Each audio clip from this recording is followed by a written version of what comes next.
back to the Restaurant Incubator.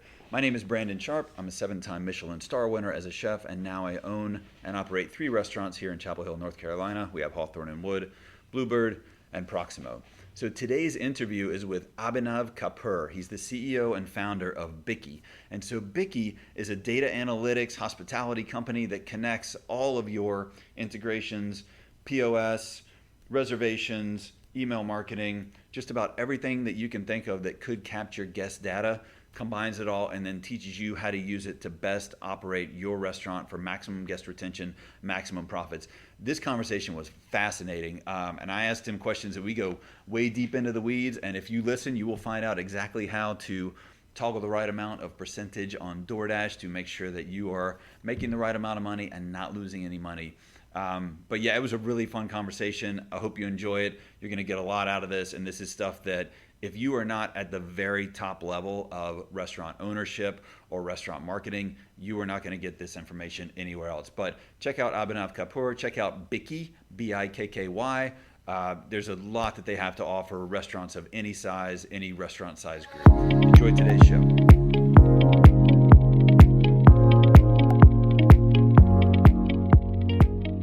Today on the Industry Standard, we welcome Abhinav Kapur. So Abhinav, please tell us who you are and tell us about your company, please. Yeah, thanks, Brandon, for having me. I'm Abhinav Kapur, co-founder and CEO of Bikky. We are a customer data platform for restaurants. At a high level, we basically take all the restaurant's data across in-store, digital, reservations, pretty much every channel where guests are interacting with the business. We put it all together. And then we help operators understand how their marketing and menu decisions impact customer traffic, frequency, retention, etc. Fantastic. So diving right in, I'm in the mindset of a small, independent store operator. Maybe I just started. So how do you advise my type of business, a small, independent, one shop operation, and I've got little or no data at all? What's the first, big win or easy win that I could see with working with you? Yeah, it's a great call out. So, I mean, the inspiration for the business was my mother-in-law. She was a restaurant operator in New York City for 20 years. And I would say even at that single unit scale, like there is no silver bullet to improving the business with data, but you also don't necessarily need to do a lot to improve the business with data. Obviously, if you're a single unit operator, that business is probably your life and you're in the store every day, you're touching tables, greeting your guests. Honestly, the simplest thing you can do is just email marketing. Like at a single unit store, in terms of the data you're collecting, you're probably getting something from online ordering or something from your loyalty program if you have it, or something from your reservation system. Just honestly, what my mother-in-law used to do is she would export all that open table data. She would put it into her MailChimp account, and then she just send an email and say, "Thanks for being here." And the thing that would happen is people, I think especially in this digital first era, people don't necessarily expect that table touch after they've initially visited a brand or a restaurant. And I think people genuinely appreciated that. And that's how she basically ended up building such a loyal guest following over those 20 years, was just not just, again, nailing the experience in store and being there to greet them and making sure everything was okay, but just that little follow-up afterwards. And I think that's, again, using that little bit of data that she did have at the time to really, connect that dot and make sure that the guests had a good experience as well. And I think that's what drove the long-term loyalty for her. Yeah, I like that. And even though from the sender's point of view, if I'm sending, we have 17,000 emails on our, list now that we've captured over time from Resi and from other sources. Yeah. To me, it's 1 to 17,000, but for the person receiving it, it's still 1 to 1. And I think that's email is still surprisingly powerful, and it has the best conversion rate for us. Yeah, I mean, we have one brand and they're bigger. They're about 15 units, and for context, most of the brands that we work with are anywhere from 5 to, our largest is close to 1,000 units. So we kind of work across the spectrum there, but they did something super simple where they used our platform. They used to send, "Hey, it's been 30 days. I miss you. Please come back." Right. They used to just send that little follow-up email to get someone back. They started personalizing that message based on the last menu item that they ordered. So if you ordered a smoothie, you got a smoothie message and it was like, "Come back and have a smoothie." If you ordered a bowl or a wrap, it was a bowl or a wrap message, "Come back, have that bowl or wrap." And the conversion rate for that email went from 5% to 15%. Just that one change, like 10, literally triple, the conversion rate, just by saying, hey, we know you liked this thing last time you came, or you had this thing last time you came, just come back and have it again. And it was, that one, I would call that like minor layer of personalization is what really drove such a significant increase in the conversion rate of that message. So. And that specific context, that specific email, is that an integration that Bikky provides, or is your company connecting the dots? We connect all the data, we connect all the dots, and you'll build the segment in Bikky, and then we have the integration with the messaging provider like MailChimp or Attentive. So you build a segment in Bikky and you push it, and then whenever a guest hits that criteria, it automatically fires that to MailChimp, and then the marketing campaign fires out from MailChimp. Okay, got it.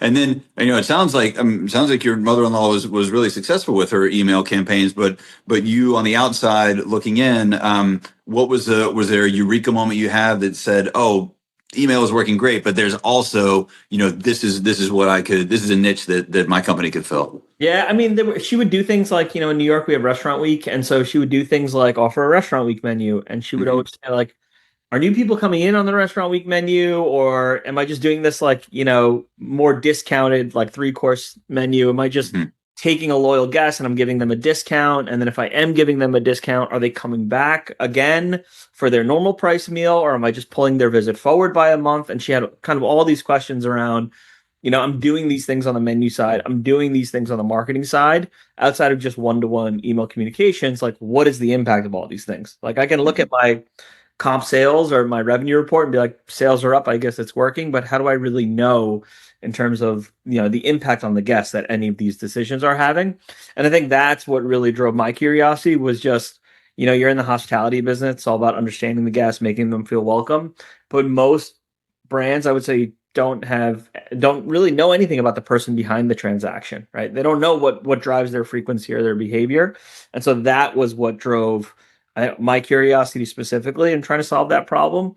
I think the thing that I found is like, when you're on the smaller side, when you're like 1 to 3, 1 to 4 units, you still have enough stores where you can visit each one once a day, right? Yeah. It's like when you start to get to 5 or more and you run out of free days to basically visit every store, you start to say, what's going on inside my business? I can't be as close to each store as I want to be. And I need to really figure out, again, like, where do I prioritize? Like, are certain stores great at driving new customer acquisition, but bad at retention? I need to know that, because then I need to spend 2 to 3 days trying to figure out what's going on the ops side, right? On the flip side, are certain stores great at retention, but bad at acquisition?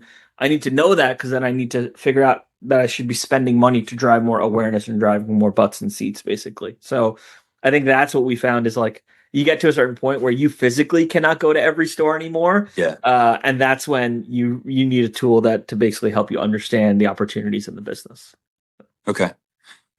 And I'm putting myself back in the shoes of, I go back in time 15 years when I was a sous chef or a chef de cuisine of, again, a small restaurant, maybe 1, 2, or 3 units. Yeah. And that those restaurants, they didn't have marketing teams. Yeah. And marketing decisions and strategies were all done like at the ownership level. So even though maybe I was in charge of food costs or labor costs and I was incentivized on this and I had access to financials and I was held to account for those things, what was done at the marketing level was, just completely opaque to me. And so I had the luxury of working in hotels also and having access to sales and marketing specialists. But for restaurateurs, especially first time owners that haven't had it, I think that the tendency is to rely on anecdotal evidence or just like, I'm going with my gut on this one when it comes to decide where to spend their marketing dollars. So how do you combat that when you're across the table from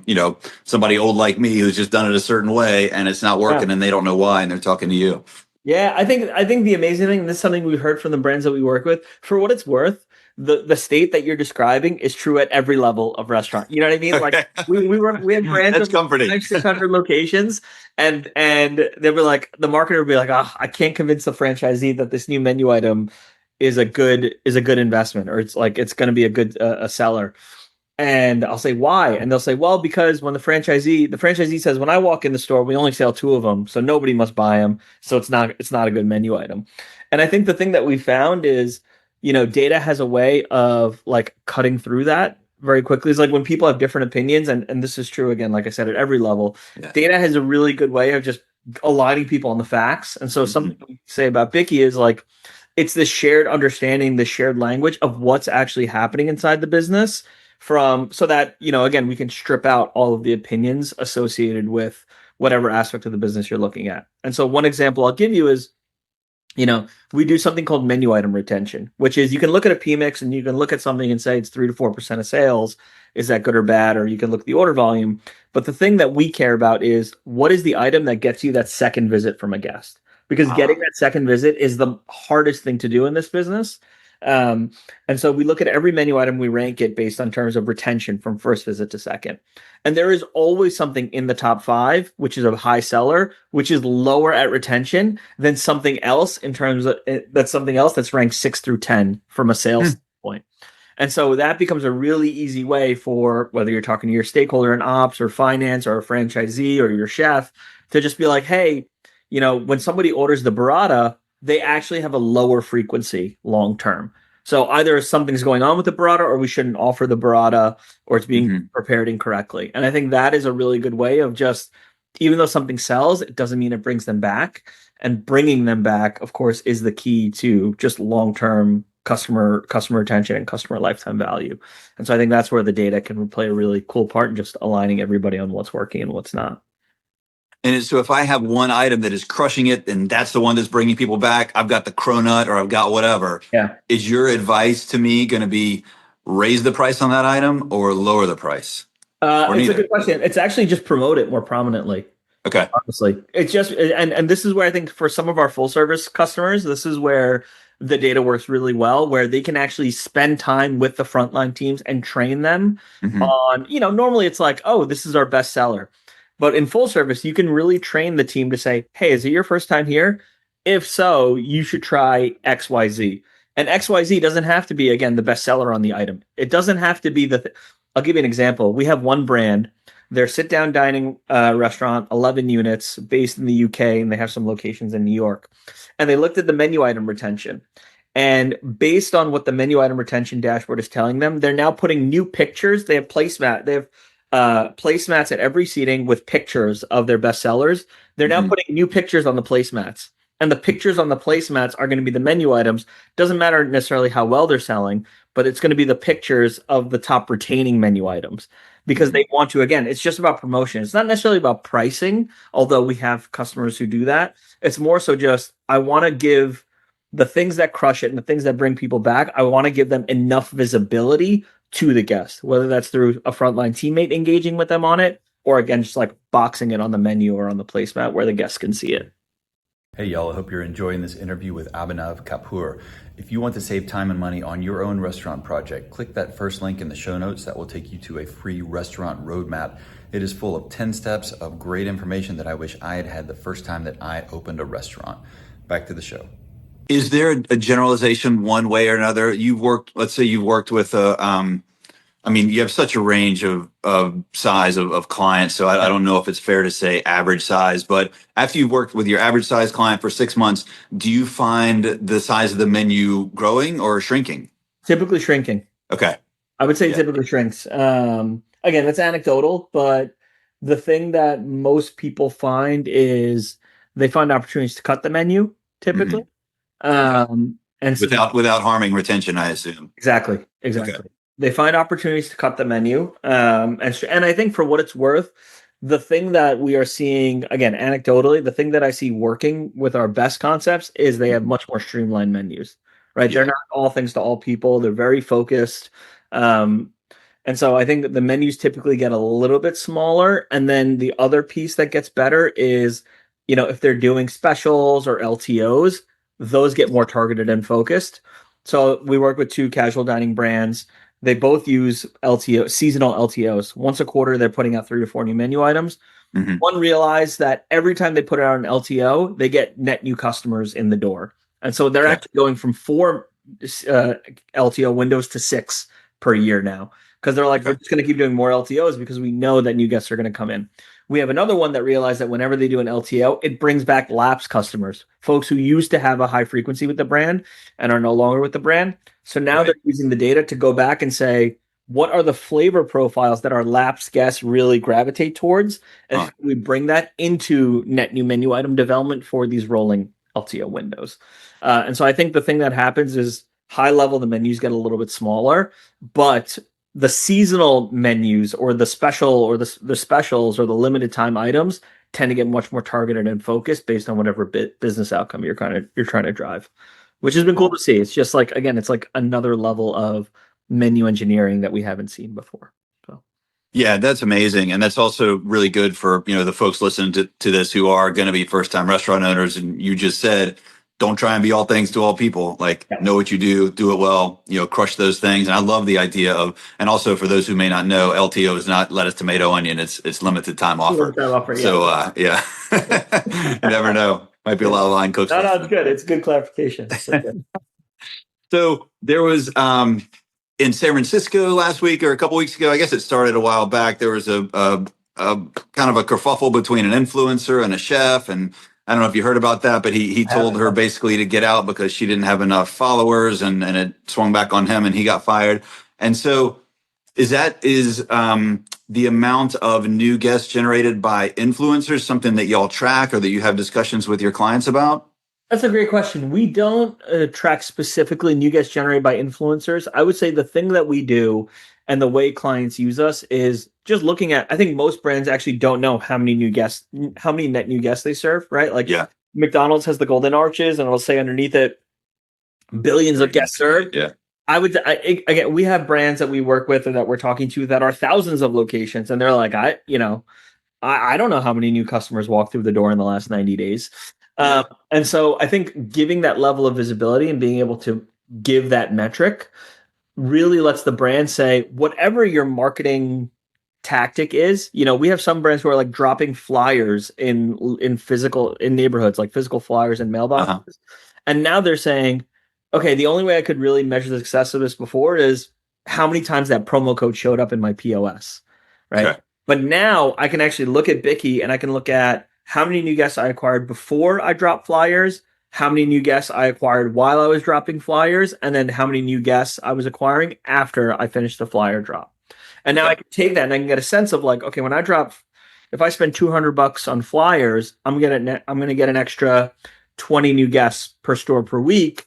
And that at my average check of $200, that's an extra $400 in spend. And I made twice my money basically during that campaign window. And so I think that has been great to see. Is it kind of doesn't matter what campaign you're running, whether it's with an influencer, whether it's through paid ads, whether it's dropping flyers, you can get a really good sense of just new butts and seats basically, and a real clear look of before and after, so you can get a measure of that incrementality. Okay.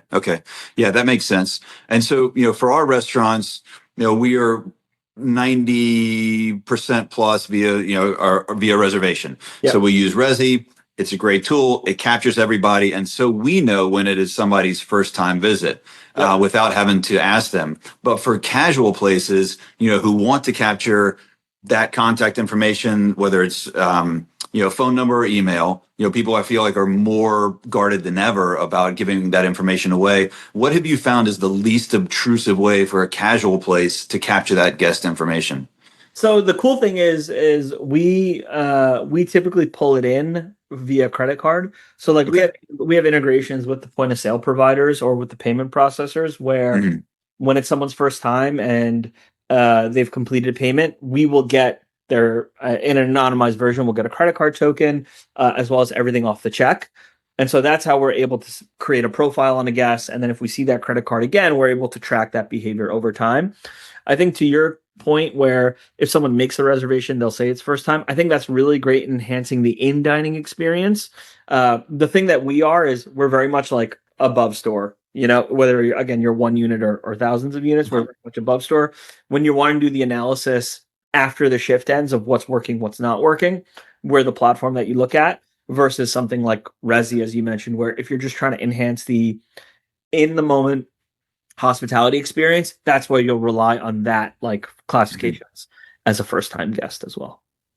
So when you've got that, you capture that credit card profile, is that information housed in Bikky, and Bikky is the brain that speaks to the other plugins or right. Okay. Right. Yeah. Yeah, so Got it. we'll house that data. We'll build all the reporting. We'll do all that customer tracking, and then again, if you want to fire a message off to somebody, you'll have a segment in Bikky, and then it'll say, "Oh, first time guest. Here's their email address. They've opted in," and then we'll push it out to the email marketing provider to fire off the campaign as well. So, Okay.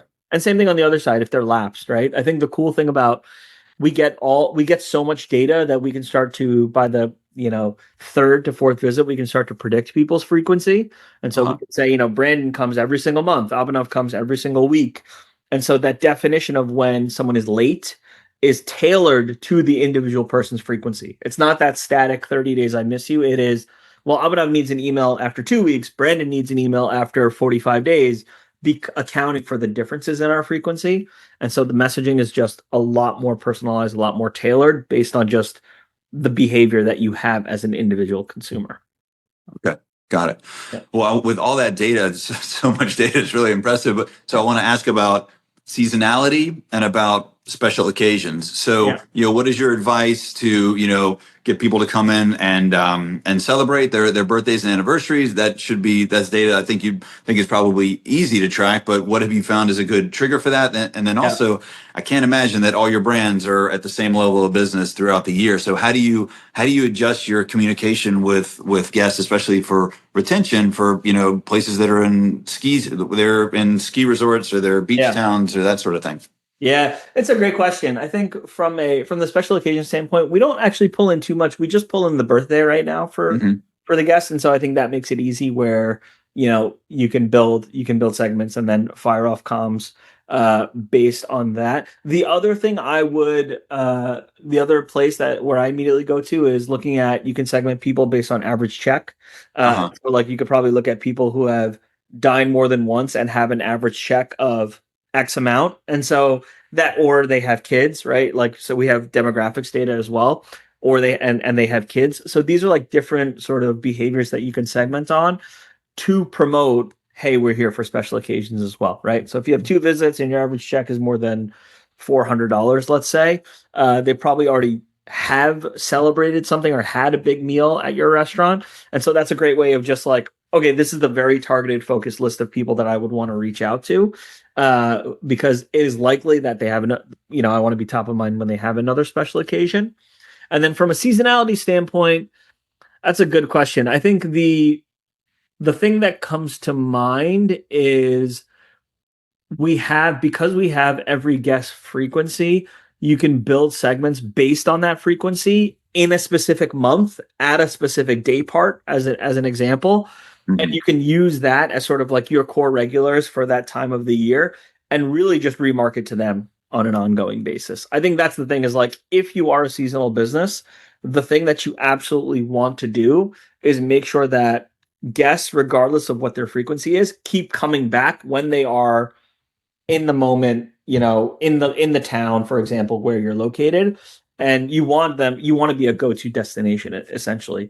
And so you can build and say, show me everybody who is super engaged at this time of year, has X number of visits on this day of the week, if you want to go further. And then again, it's really easy to start building these lists. It's literally just point and click. And building a guest base and saying, this is my winter guests, these are my summer guests, these are my spring guests. And then, of course, like building individual campaigns that I think showcase what makes your restaurant great in those seasons to those guests at that moment. So the short answer to both the questions is like, it's just segmentation and just coming up with the right segments, basically. Okay. Got it. Well, when it comes to, that we had market went way down in March and April, and, we were looking at a new restaurant project at the time, and a lot of potential investors said, well, do you think this is the right time to do it? And real estate opportunities and business opportunities are have different timelines. And so I don't ever try to time the market, but obviously back in 2007 was a terrible time to open a restaurant, and 2019, was a terrible time to open a restaurant. But when it comes to the smaller scale stuff, and customers react and sometimes overreact to economic news, what is your advice on price increases especially for your small brands? How should they approach price increases without losing guests as our costs as operators go up? Yeah, it's tough right now because I think a lot of guests are, inflation fatigued. is what it Yeah. feels like. And so it certainly is a challenge right now. I think the thing that we've seen work in this environment is, people have always talked about value, providing value. That's like Yeah. the core mantra these days. But the cool thing about value, and I think guests understand this, is it's about more than just price, right? Right. Like value is really just taste and quality of the food, the hospitality with which it's delivered, and the overall experience that a guest has. And Yeah. that's the price that you pay for those 3 to 4 things. Hmm. And so I think and I think this is the reason why you're seeing casual dining coming back. Like it's not just that because the price is not so much different than what fast food pricing is today because of rising costs. But I think it is because people are saying, okay, I could spend a little bit more money, but I can have a drink, or I do get to sit down and enjoy with friends, or I do Yeah. have an enjoyable experience where that enjoyable hospitality experience where you have a waiter and someone who understands the concept and the menu and is engaging with them.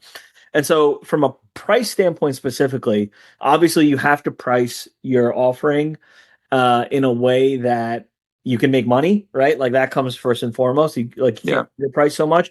But I think the thing to recognize is how else do you engineer other parts of the business on the menu side or on the op side Uh-huh. that make it affordable for you to deliver the highest quality product with the highest quality level of hospitality? Because that's the thing that guests are always looking for, right? Like Hmm. as Hmm. as restaurants, I feel like as consumers rather, I feel like we can forgive a lot of sins. The experience can be not so great. Um, the service could be not so great, but if the food is not good, like we're not coming back. You know what I mean? Right. Like there could be wrinkles on other parts of the experience, but if the food is great and the price we pay relative to the food is great, we can forgive some of the other things and we will still come back as consumers and still again want to spend money for what I would consider that balance of food quality, hospitality, as well as experience, as long as the price isn't too out of whack with those three things. Yeah. I don't know if that answers the question, but at least that's the way I think about it. Where it's like you got to price it, obviously you got to price in a way where you can still stay in business, but you could probably play like we have one brand who was like, yeah, I decided to hire a cleaning crew to open and to close to clean the toilets and basically close the restaurant every night. Hmm. Why? Because even though it is an hour less that I'm paying my employees, there's some labor savings there, number one. Hmm. But the quality of life for my frontline team goes up because nobody wants to clean toilets at the end of their shift. Right. And so we just hired a specialized cleaning crew. And now those people are way more excited to serve guests. They can focus much more on the guest experience. I'm closing an hour earlier. I'm taking away a low value, low leverage part of the job that they don't want to do. And so Yeah. I'm making a tremendous amount of ROI on that one simple decision. Right. So I think again, like there are always ways to sort of like squeeze out efficiencies in the business and optimize the Hmm. business in ways that don't just compromise or don't go to, oh, we should raise prices because our costs are going up. There's Yeah. other ways to sort of, not trim the fat, but I guess find efficiencies. So Yeah. No, that's good. Yeah. Well, one thing that I don't like as a guest, and we tried not to do, I don't think we do it in any of our restaurants, are those fees that show up, those small percentages fees that you may not know about, but then they show up on the check and it's a 1.5% credit card processing fee, or it's a 4% surcharge because this town or county or city charges, healthcare and that type of thing. And it just, for some reason as an owner and also as a guest, it just feels like this terrible gotcha moment because I see the price on the wine list. I see the yeah, price on the menu. We have a covenant that I'm going to pay those things because I ordered them, and then you stack these other fees on top. costs on there for me. And I bring this up not just to complain about it, but Yeah. because I wanted to ask if you have seen any data that those things damage retention. I don't. That's a good question. I can't think of anything off the top of my head where I specifically I've seen folks introduce those fees and it impacts retention. Um, Nothing comes to mind. I think the thing I will say to answer the question in a different way Uh-huh. is those fees are a lot more acceptable and palatable in delivery or off-premise experiences. Yeah. Because I think there's recognition from a guest standpoint that I'm sitting on the couch, I'm sort of demanding some level of convenience, I'm going to pay more for it. And Yeah. I think the thing that we haven't seen necessarily is any real, I read some uh operator roundtable last week where people are like, yeah, my Uber Eats and DoorDash orders are still the fastest growing parts of my business. Yeah. And so it's like there's much less price sensitivity on the marketplaces or on off-premise experiences, Yeah. where the price that you like as a consumer, you're almost trained now at this point where it's like the price I pay or the price I see for the food is probably not going to be the price I pay when I get to the checkout. And sometimes I will get a little bit of sticker shock because I'll order a salad and it's $18 on delivery, and then I'll get to checkout and it's like $24, and then I'm like, oh shit, I still got to put tip on top of that, so I'm going to pay $30 for a salad. Right. I'll dial that back. But if it was $22 instead of $24, as a consumer, I'd probably be like, you know what, that's fine. You know what I mean? Like, I'm trying to get my food, I'm trying to get what I want, I'm trying to get it fast, and I'm trying not to move to get it. Right. And so I think there's just the price sensitivity is just a lot lower there. And so that's to bring it back to your question around retention, because price sensitivity is lower. I think there's a much smaller impact to retention than having that same experience happen in the restaurant in the moment where you're getting the bill and you're like, wait, what the hell? This doesn't feel good, Yeah, no, I think 100%. as a consumer, you've invested more time too, right? In a full service experience. Like you invested an hour and then you're getting it at the end. Whereas on off premise, you're investing 10 minutes to pick something and then you're getting it. And then you can still choose whether or not you still want to order. Whereas in full service, you've already eaten the meal, right? And then you're just like, wait, what? So I think that mentally also matters for the consumer. So.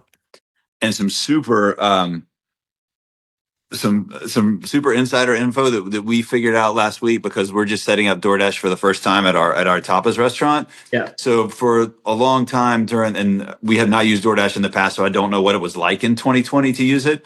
And this is when operators were complaining like, nobody can come to my restaurant and DoorDash charges me 30%, and delivery apps charge us. So now on DoorDash, and I apologize if I'm telling you something that you already know, because I think this will be really interesting for listeners. Yeah. Now on DoorDash, when we build our menu in there, we put in our menu prices.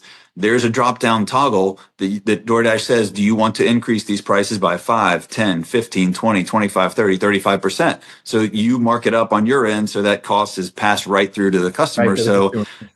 Restaurants have nothing to complain about from that end anymore. DoorDash is still going to make their money, and then restaurants can still make their menu price.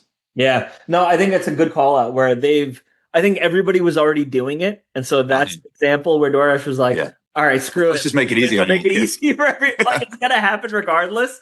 At least, and I think it's a smart move, actually. I didn't know they were doing this. I think it's a smart move now because DoorDash also has much clearer transparency into the amount that each operator is marking it up. So it's actually like a nice jujitsu move from a product standpoint from their side. Because previously, they are literally, I know this, they were literally manually looking at people's menus in store, online, and third party and calculating it themselves. Wow. And now you as operators are actually opting in that information and telling them. And then the downstream effect of that is they're starting to go to some of the brands that we work with and say, okay, you're passing off 25%, you're marking up by 25% because that's the amount of your commission. How about you start offering ads on DoorDash? And if you offer ads consistently once a week, once a day on DoorDash, we will charge you a lower commission, and you can decide if you want to lower your pricing on the app or if you want to keep the 25% markup and net the extra 10%. And so now they're doing this thing where, again, they're getting you to buy their highest margin product, which is offers and ads. They're making you feel good because you can decide whether or not you want to keep the incremental margin from the markup, or they're giving a benefit to the consumer where you are saying, you know what, I'm going to lower my prices because that's going to make me more competitive on the apps. And so in a way, they win. Basically, I'm just thinking through this in real time with you, but like in a way, they basically win no matter what option you choose, they win. Right. And hopefully you choose the outcome that helps you win as an operator also. Oh man, yeah, it's weird to think of DoorDash as the house, like the casino, but it really, honestly, that is yes, 100%. Yes. That's right. Yeah. Well, let's say I'm opening up I'm going to open up a new pizzeria. We're going to have pickup. We're going to have delivery. I'm probably going to use, out of familiarity's sake, I'm going to use Square. Yeah. I'll use it for POS. I'll use it for online ordering. I'll use it for my payroll system.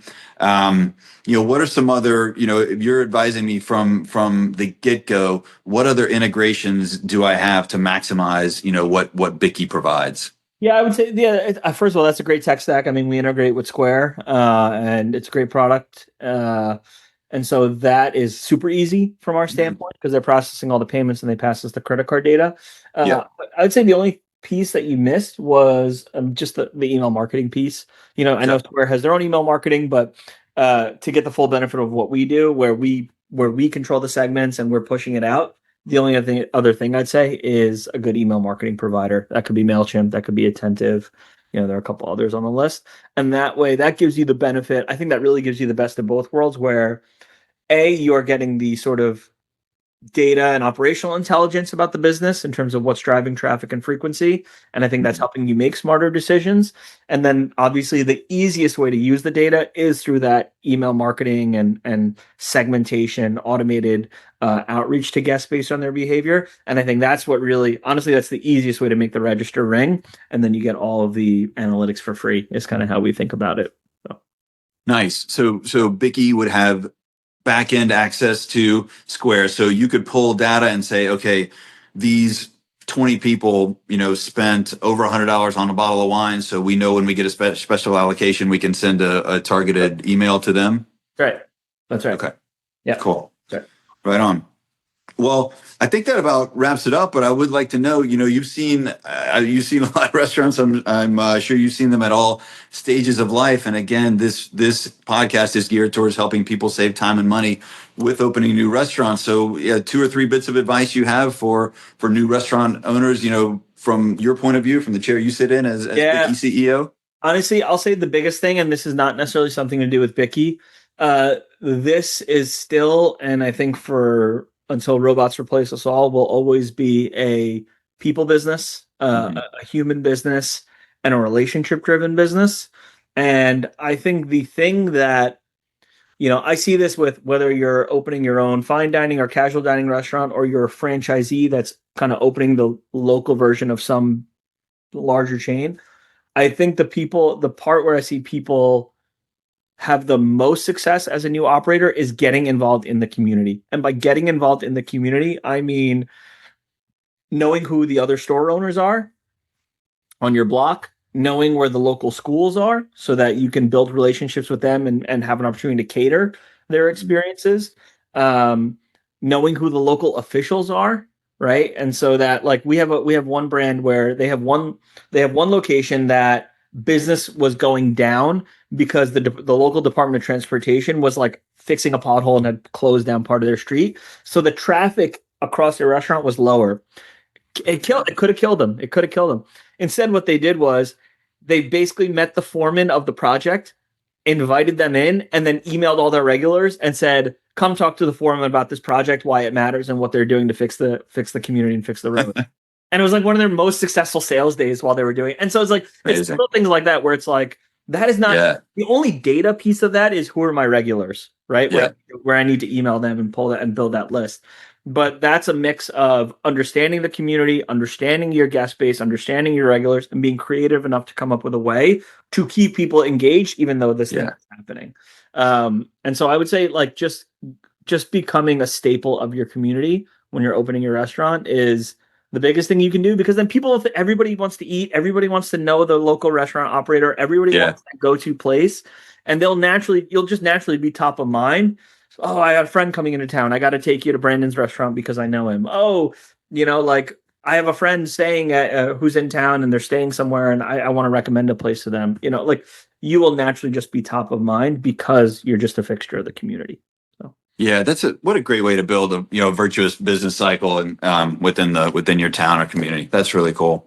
Yeah. And inviting what a great example of like the obstacle is the way, like inviting the foreman and having everybody meet. You invited them in for a cup of coffee, and then people came in and like sat down and talked, and some were complaints, I'm sure, but the point is it was a new interesting experience at a place they loved. And I think it just naturally lent itself to just being a successful campaign, for lack of a better term. So, cool. Yeah. Okay, Abhinav, thanks so much, man. I learned a ton. It was great to talk to you today. Yeah, likewise. Thanks so much for the time. Appreciate you, and for all your listeners out there as well. Thank you for listening to this. Absolutely. Well, good luck to you. Take care. Thanks, Brandon. Take care. Bye. Thanks for listening today, y'all. If you found today's conversation useful, please forward this episode to 2 friends or people who may not be your friends who have a bright future in the restaurant industry. We don't accept sponsors. We don't run ads. The one way we have of spreading the word of how to save time and money opening your restaurant project is people like you sending it to the rest of the industry folks who need this information. Thanks, y'all. Stay humble, stay hungry.